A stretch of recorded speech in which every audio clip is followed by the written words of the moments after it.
O nitrato de amônia. Por que o nitrato de amônia é importante para a agricultura? Que você deve estar pensando assim, tá, os caras estavam guardando nitrato de amônia. Tinha um navio abandonado cheio de nitrato de amônia. Tinha lá não sei quantas, 2.000 e poucas toneladas de nitrato de amônia. Tá, para que isso é importante? Para a agricultura. É utilizado como fertilizante, né? Isso, muito bem. Ele é utilizado como fertilizante. Vou escrever aqui, ó, fertilizante. Ele é muito importante, então. Só que daí eu venho e falo assim para vocês, ó, 78% dos gases atmosféricos é nitrogênio. Então, ó, gases atmosféricos. Então, olha lá, ó, significa que na nossa atmosfera não falta nitrogênio, correto? Correto.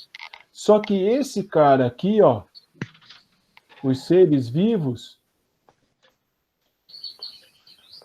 não pegam. Ou melhor, quase todos os seres vivos não pegam. Então, o único jeito de eu conseguir pegar esse cara e ele entrar na minha planta, ou seja, ele fazer parte da agricultura, e a partir da agricultura ele fazer parte dos animais, é esse cara aqui, ó, sofrendo uma fixação. Tá? Estão entendendo o que eu estou falando? Então, eu tenho N2 na atmosfera em grande quantidade. Mas, para que possa ser utilizado, eu preciso ter uma fixação.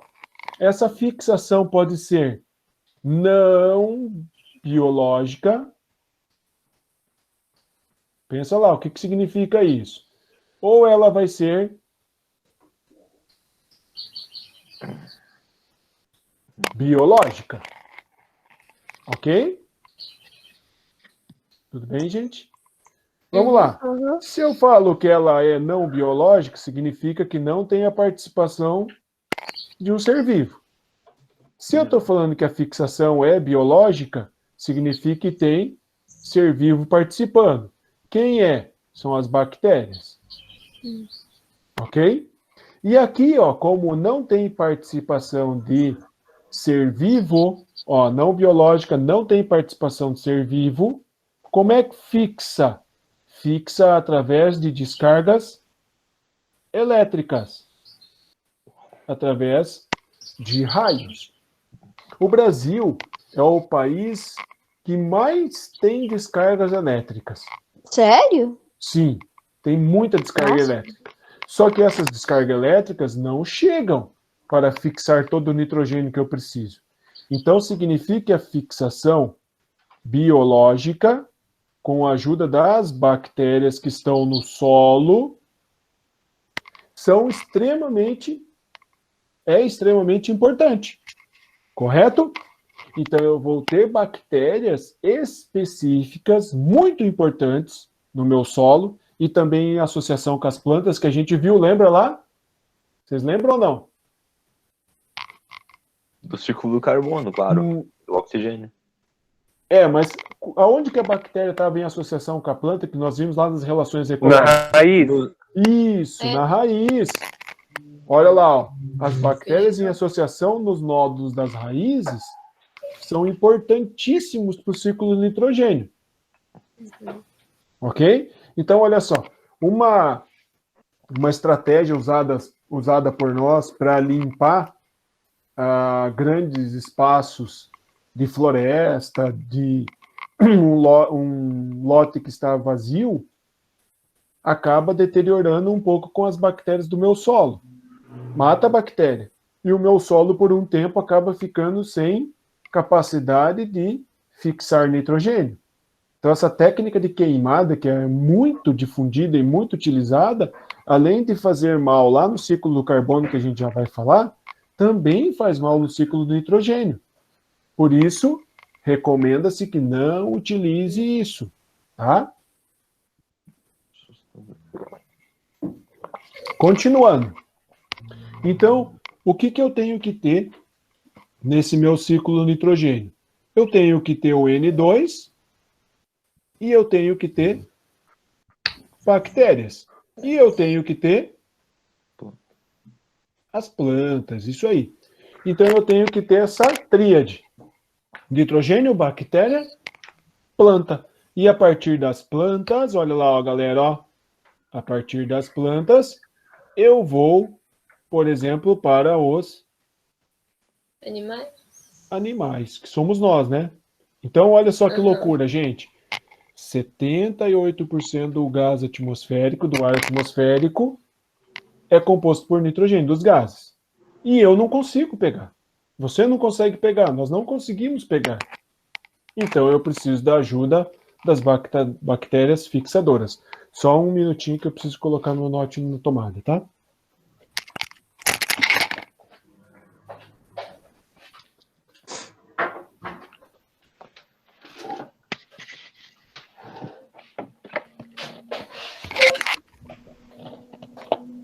Muito bem, já voltamos aqui. Então, olha lá, ó, o que eu tenho? Eu tenho essa imagem aqui para vocês. O ciclo do nitrogênio. Um ciclo um pouquinho mais complexo, mas vamos lá devagarzinho, a gente vai entendendo ele.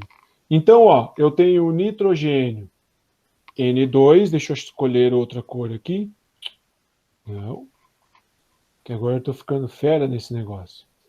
Muito bem, o nitrogênio da atmosfera N2 aqui, ó. E eu preciso fazer ele entrar no ciclo, ó. Eu preciso fixar ele. Quem é que vai fixar? Fixação biológica. Nós vamos ter ali, ó, as bactérias fixadoras de N2. Aonde que essas bactérias fixadoras de N2 estão? Nos nódulos das raízes das leguminosas. Presta atenção nisso, galera, ó. Leguminosas são plantas que têm a vagem. Muito bem. Então agora ficou mais fácil. Tem vagem, é uma leguminosa. Ok? E eu tenho também as bactérias fixadoras no próprio solo, que vão transformar N2 em amônia. Ok? Olha lá o nitrato de amônia, ó. Então, eu uso o nitrato de amônia para jogar isso aqui diretamente no solo. Ok? E olha da onde que isso também vem. Vem de animais que morrem, plantas que morrem, e eu tenho a decomposição. Então, umas bactérias e os fungos vão decompor a matéria e vão transformar você, por exemplo, em amônia, aqui no solo. Então, eu tenho a participação de bactérias decompondo matéria, eu tenho a participação de bactérias pegando o N2 e transformando em amônia, e eu tenho a participação de bactérias lá nos nódulos das raízes, pegando o N2 também e transformando. Esse é o jeito que eu tenho para pegar o nitrogênio, chegar até as plantas, das plantas e ir para os outros seres vivos, por exemplo, nós. Então, olha o que vai acontecer.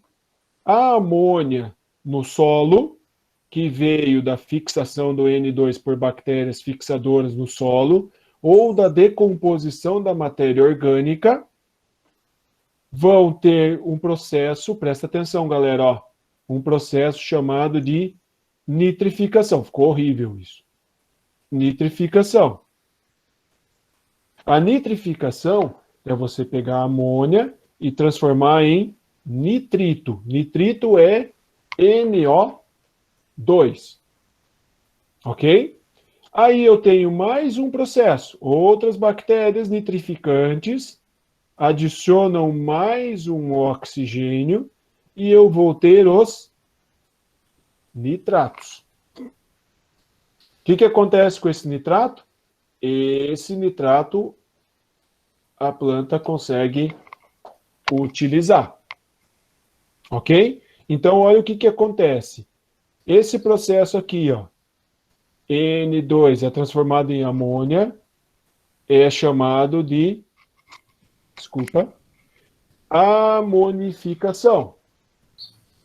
Então, eu pego o N2 e transformo em amônia. Ou a amônia vem diretamente da decomposição dos animais, das plantas, ok? Eu pego essa amônia e vou transformar em nitrito. Primeira nitrificação, bactérias nitrificantes. Outras bactérias nitrificantes transformam em nitrato. E desse jeito a planta consegue utilizar. A outra forma que eu tenho, a amônia é transformada nos nódulos das raízes das leguminosas, em nitrito e nitrato. Ok? Nitrito e nitrato. Aonde que essas bactérias estão? Nessas bolinhas que a gente viu lá na nossa aula sobre relações ecológicas, lembram? Naquela relação ecológica, dentro dessas bolinhas que são nódulos das raízes, nós temos as bactérias fixadoras de nitrogênio, que vão transformar em nitrito e nitrato, e daí a planta vai poder utilizar esse N2. Ok? Para fechar esse ciclo, o que acontece?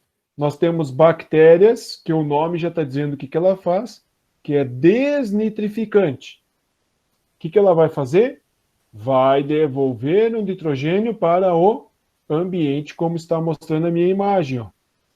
Ela vai decompor nitritos, nitratos e amônia e devolver para a atmosfera, para começar tudo outra vez. Ok? Por enquanto, tá tudo bem? Sim ou não? Sim. Tá. Então, nós vamos fazer o seguinte. Eu quero saber por que o nitrogênio é tão importante. Por que a gente precisa tanto de nitrogênio? Por causa de cada proteína tem uma base nitrogenada no seu interior. Olha lá. Muito bem. Proteínas. Aminoácidos. Muito bem. E as proteínas são formadas por Aminoácidos. aminoácidos. Usa as. Que mais? Enzima. Muito bem. Enzimas. Que mais? O DNA. Olá, ó, legal. DNA e também o RNA. Muito bem, gente. Assim eu já fiquei muito contente. Vocês relembram do ano passado, né? Então, o nitrogênio ele é muito importante porque ele vai estar presente DNA, RNA, nas proteínas. Então, portanto, nos aminoácidos. Lembra lá, o aminoácido tem uma extremidade amino, amônia, né? Tem nitrogênio. As enzimas são proteínas, então também são muito importantes. Eu ainda encontro nitrogênio em alguns tipos de gorduras, então também são importantes ali. Então, o nitrogênio é indispensável, tá? Por isso, a agricultura depende muito dele. Por isso, a gente pega e volta lá, ó, e fala desse cara de novo, ó. Agora, vocês entenderam por que ele é tão importante, ó?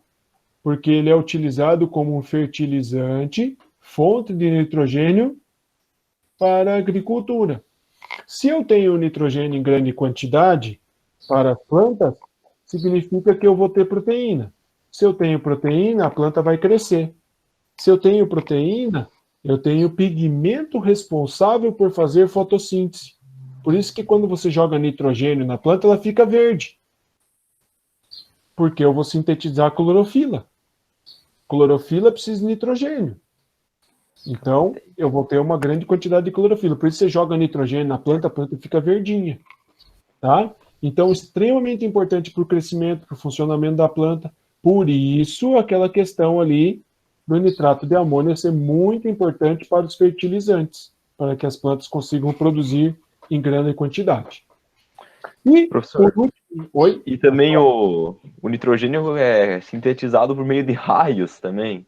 É isso, é Isso o também tipo tem de... a ver com aquela ideia da origem da vida, Também, então, ótimo. porque Muito não teria legal. como conseguir se não fosse pelos raios, não haviam Isso, bactérias muito para legal. sintetizar antes. Olha lá onde é que a gente volta. Volta lá nas descargas elétricas, onde a gente, através dessa energia, a gente conseguia grudar átomos, ou seja, sintetizar, construir moléculas. Isso mesmo, muito bom. Vamos lá. O ciclo do fósforo. Vamos lá, o símbolo do fósforo. Lembram? O P. Assim talvez fique mais fácil já para a gente discutir. Por que é importante? Por que ele é importante para nós? Ele vai estar lá numa molécula bastante famosa. Ele é um. TP. Ah, tá. É ATP. Isso, olha lá. Ele é um sal mineral, não é? Ele é um sal mineral, isso. Ele vai estar no ATP? Eu posso ficar sem? Não. Posso? Não, isso. Aonde mais que o P está? Olha lá, ó, vou ajudar vocês. Ó. Fosfo, li. Nos fosfolipídios. Isso. Onde é que os fosfolipídios estão? No DNA. Opa! O fosfolipídio não está no DNA, mas o DNA e o RNA também tem fósforo. Muito bom. Fosfolipídio está onde? Membranas. Nas membranas. Ok? Então aqui, ó, já elencamos algumas coisas importantes do fósforo. Então, isso justifica porque o ciclo do fósforo é muito importante. Só que tem um detalhe. O fósforo, ele vem da onde?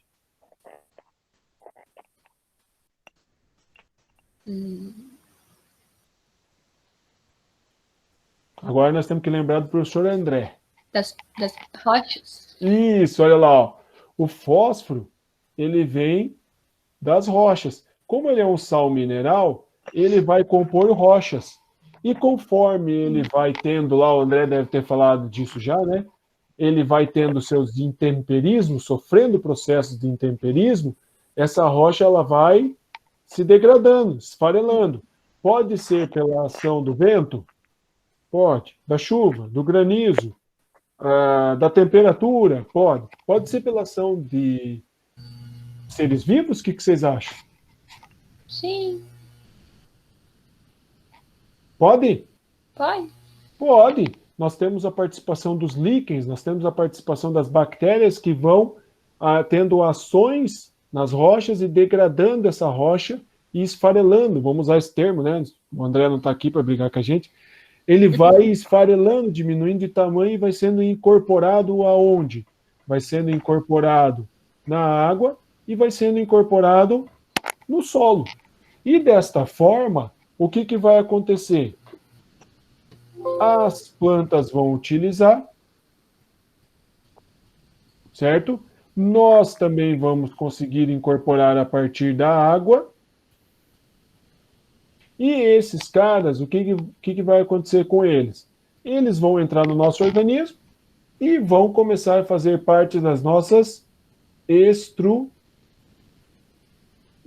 estruturas, como a gente acabou de ver lá, ó. DNA, RNA, as membranas. O que mais que a gente falou lá? O ATP. Ele também participa da formação de proteínas. Certo?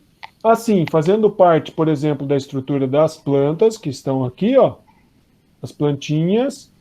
O que acontece? A vaquinha come e adquire fósforo. Fósforo foi para a vaquinha. A vaquinha faz um negocinho ali no chão. Que, na verdade, às vezes não é um negocinho. E o fósforo vai ali. Ali tem decomposição. Desculpe, tem decomposição. E esse negócio passa para o meu solo e também para a minha água. E se a vaquinha morrer? Também. Também ela vai se decompor e vai devolver o fósforo para o meu solo, para a minha água. E assim eu vou conseguir fechar o ciclo desse sal mineral extremamente importante. Esse ciclo muito mais simples, né?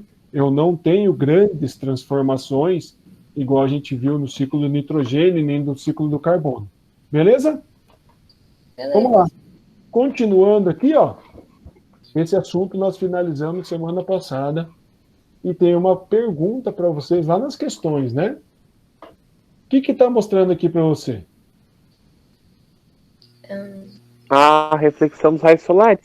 Isso, então eu estou tendo o Sol, a radiação UV, ela vai passar pela minha camada De ozônio. de ozônio. Uma parte, você está vendo que ela está vindo aqui a radiação. Uma parte da radiação Volta. é refletida. Isso. Outra parte Bem que a gente. vem aqui. Uma parte é absorvida pela Terra, por isso que a Terra acaba esquentando. Uma parte é... Professor, Oi? se não tivesse a camada, a gente não ia conseguir absorver, né? A gente Se ia não torrar. Se não tivesse a camada de ozônio, nós não existiríamos do jeito que nós somos. Uhum. Né?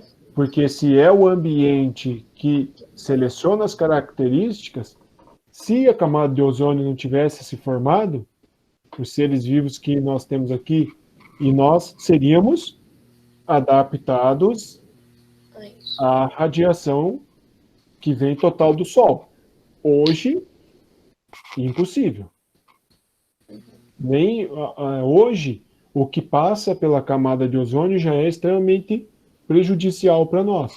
Por isso é muito importante a gente se proteger, usar filtro solar, né? Nós sabemos que provoca queimadura, provoca mutação. O país é o país que mais tem, o câncer que mais acontece no Brasil é o câncer de pele, exatamente por causa do sol. Então, você imagine se não tivesse essa camada de ozônio, né? Boa pergunta, gente, muito bom.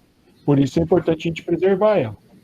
Então, quando essa UV desce, uma parte é absorvida pelo solo, pela água, pelos seres vivos, certo? E o restante reflete e vai embora.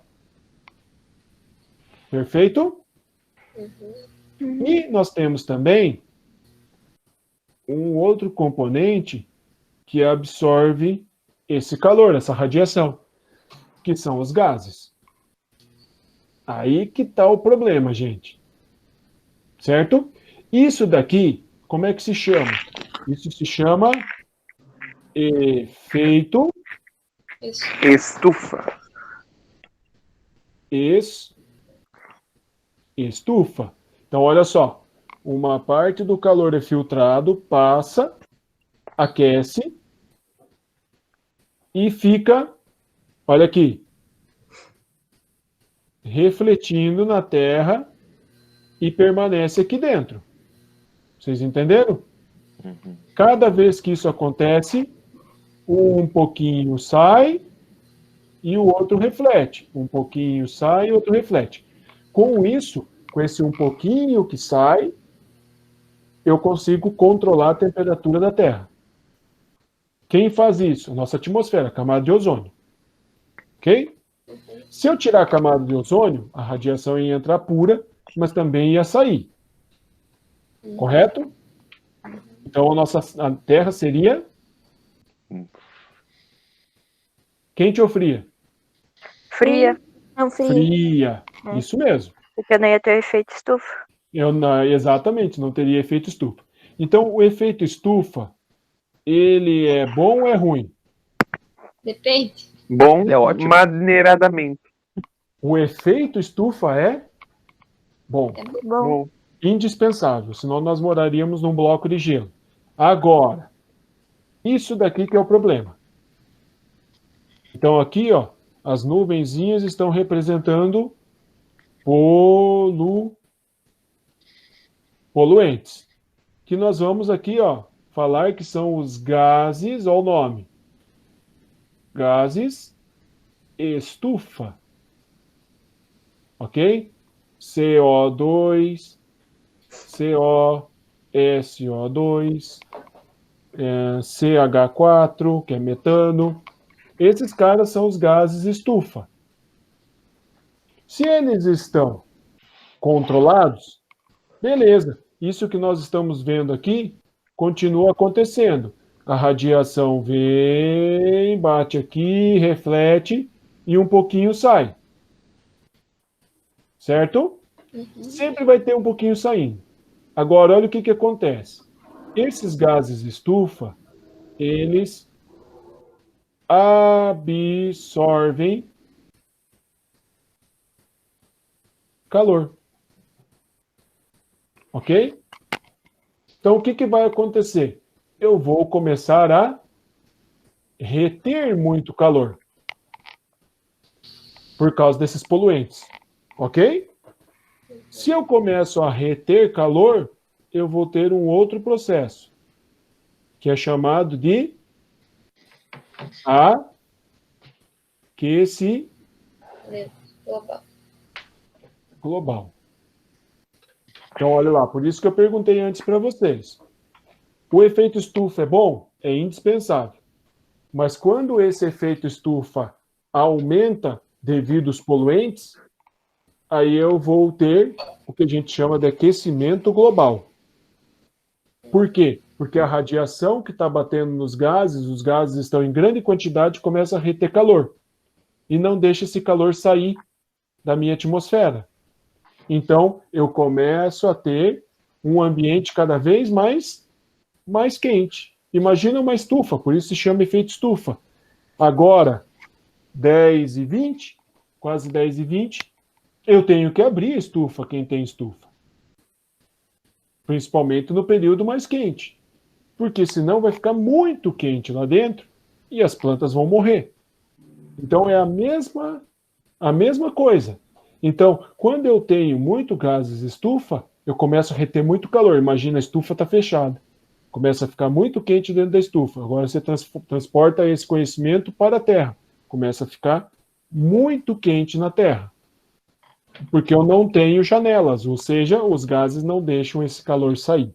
Então, efeito estufa, indispensável. Aquecimento global, que é a potencialização do efeito estufa, isto é ruim para nós.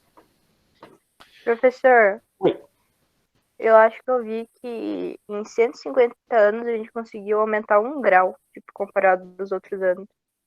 Então as pesquisas, elas são, tem muito questionamento, tem muita politicagem no meio disso aí tudo, porque envolve muito questão de produção econômica, então tem muita coisa nisso. Agora,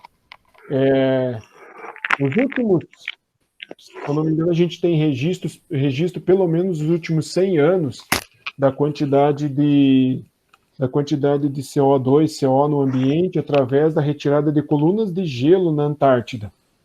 E isso mostra que nós estamos subindo a quantidade de gases, porque esses gases ficam presos no gelo quando ele congela. Então, eles conseguiram perceber que há um aumento. Agora, existe uma outra teoria que diz que esse aumento e a diminuição da temperatura da Terra é um ciclo. E que isso de tempos em tempos vai acontecer e logo a temperatura vai baixar. Agora, quantos anos será que é cada ciclo? Nós ainda não sabemos, porque os registros de temperaturas e acompanhamentos corretos disso são mais recentes, né? Antigamente a gente não tinha isso. Então ainda há uma dúvida nisso.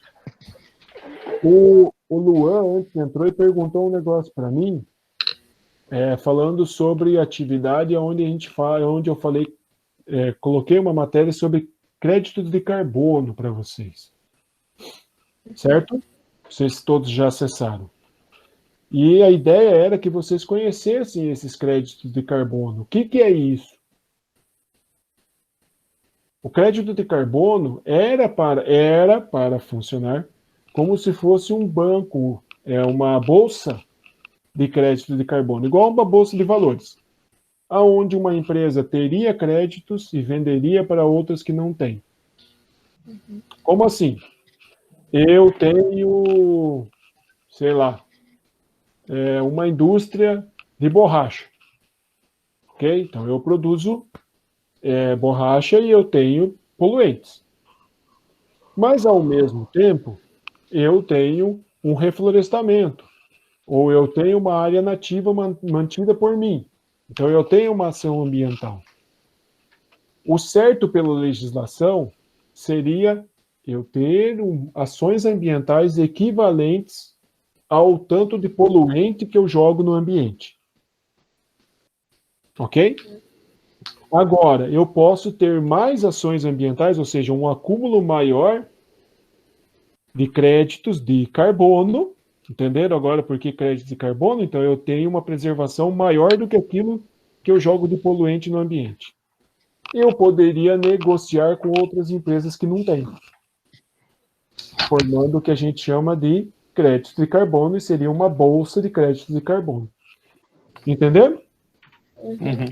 Agora, nós chegamos num ponto que é o seguinte: o Brasil tem um monte de fala, mas o que eu vejo é pouca ação sólida, de verdade, concreta, na questão ambiental. Ai, sempre, né? Porque assim você pensa, vamos incentivar produção de energia limpa, mas daí você vai pôr energia limpa na tua casa, custa um monte, por causa dos impostos. Vamos estimular que as pessoas usem menos carro que usa combustíveis fósseis. Então, carro elétrico ou híbrido. Você vai comprar um carro elétrico ou híbrido, é o dobro, às vezes o triplo de valor. Então, nós andamos um pouco na contramão. Nós não temos incentivo. E os créditos de carbono no Brasil, não ouvi mais muita gente falar sobre eles. Mas a ideia da matéria é que vocês conhecessem que existe isso. Professor, Oi. é somente o CO2 que conta nesse crédito de carbono ou o metano e o enxofre também? Não, todos os poluentes contam, só que por que é mais o CO e o CO2? Lembra lá do ciclo do carbono? Sim. Quem é que fica retido quando eu preservo? É o carbono. CO, né? Por isso considera-se mais o carbono.